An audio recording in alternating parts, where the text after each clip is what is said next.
Consolidated financial statements are special reports that show a group's finances as one. They combine the parent company and all its subsidiaries into a single financial picture.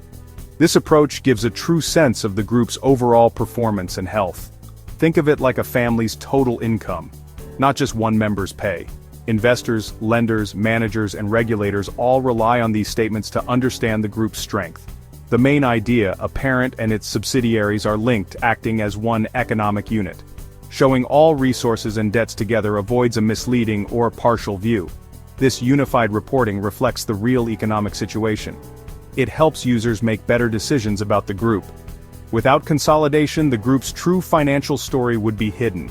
That's why these statements are essential for transparency. They ensure everyone sees the full financial picture. IFRS 10 is the global standard for group financial statements. It tells companies exactly how to prepare consolidated reports. Before IFRS 10, rules varied, making comparisons difficult. Now one global rule helps investors and companies worldwide. IFRS 10 applies when a parent company controls one or more subsidiaries. If control exists, the parent must consolidate, with very few exceptions. The industry or size of the company doesn't matter. Control is the key. This standard ensures all groups are treated the same. It brings consistency and reliability to financial reporting. Investors and regulators can trust the numbers, no matter where the company operates. That's why IFRS 10 is so important for global business. It creates a level playing field for everyone. Control is the heart of IFRS 10. It determines when a company must consolidate another. Control means having power over another company's key activities and benefiting from its results. There are three elements: power over relevant activities, exposure to variable returns, and the ability to use power to affect those returns. All three must be present for control to exist. Power usually comes from voting rights or contractual agreements. It's not just about owning the most shares. Sometimes less than 50% ownership still means control if you direct key decisions. Assessing control requires careful judgment. Look beyond just numbers. Special contracts or board dominance can also give control. IFRS 10 provides detailed guidance for tricky cases. The focus is always on who really directs the company's activities. This ensures the right companies are included in group accounts. Getting control right is crucial for accurate reporting. It's the foundation of true consolidated statements. That's why IFRS 10 puts so much emphasis on it. Let's look at some simple examples of parent and subsidiary relationships. A parent company controls one or more subsidiaries, directing their main actions and strategy. The parent's decisions shape the entire group. Subsidiaries follow the parent's lead and are integral to the group's results. For example, Company Alpha owns 60% of Company Beta's voting shares. Alpha can appoint most of Beta's directors and direct its activities. Alpha is the parent, Beta is the subsidiary. Now consider Company Sun, which owns only 40% of Company Moon. But Sun has a special contract giving it real power over Moon's key decisions. Sun directs Moon's budget and policies, so Sun is the parent despite less than half ownership. Control isn't just about share percentage, it's about who really runs the show. These examples show how control can come from different sources. The key is who has the power to direct activities and benefit from returns. IFRS 10 looks at substance over form. That's why careful analysis is needed in every case. It ensures the right companies are consolidated, and that gives a true group picture. Preparing consolidated statements starts with identifying the parent and all subsidiaries. Use IFRS 10's control rules to decide which companies to include.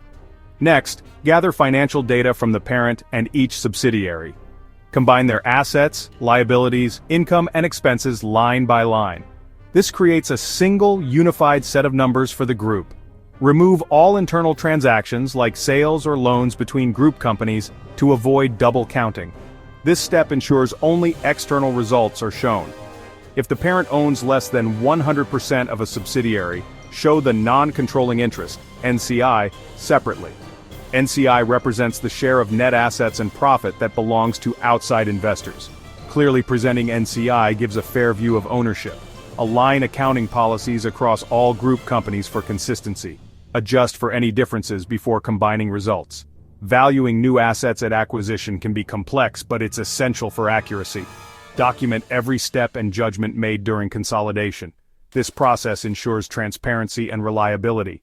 The result, a true and fair view of the entire group. Consolidation gives a complete view of a group's finances, assets, debts, income, and costs. It's far better than looking at separate company reports. Investors and managers get a clear understanding of the group's real position. Transparency is improved, making it easier to compare different groups. Management can make smarter strategic decisions with the full picture.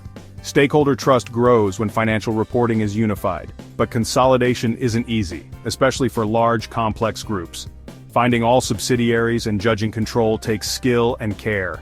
Tracking and removing intra-group transactions is vital to avoid errors. Different companies may use different accounting policies. These must be aligned. Valuing new acquisitions can be challenging. The process is time-consuming and requires expertise. Mistakes in consolidation can mislead users. That's why constant attention and review are needed. Despite the challenges, the benefits of consolidation are huge. It's essential for accurate, trustworthy group reporting. IFRS 10 is crucial for today's global businesses. It ensures companies follow the same rules worldwide, boosting trust and comparability. Standardized reports help companies access international capital and improve their reputation. Managers get a clear view of the whole group, aiding smart decisions and future planning. Investors benefit from reliable, comparable financial information. They can assess risks and returns more accurately. This builds lasting confidence in financial markets. IFRS 10 promotes transparency and reveals the true economic picture. It prevents hidden problems in subsidiaries from being overlooked. Comparability across countries and industries is greatly improved. One standard means Group A and Group B can be compared no matter where they operate. In a globalized world, most companies act as groups. IFRS 10 gives everyone a true view of group performance. It helps companies manage better and investors decide wisely. Ultimately, IFRS 10 is a cornerstone of market trust. It's essential for reliable financial news worldwide.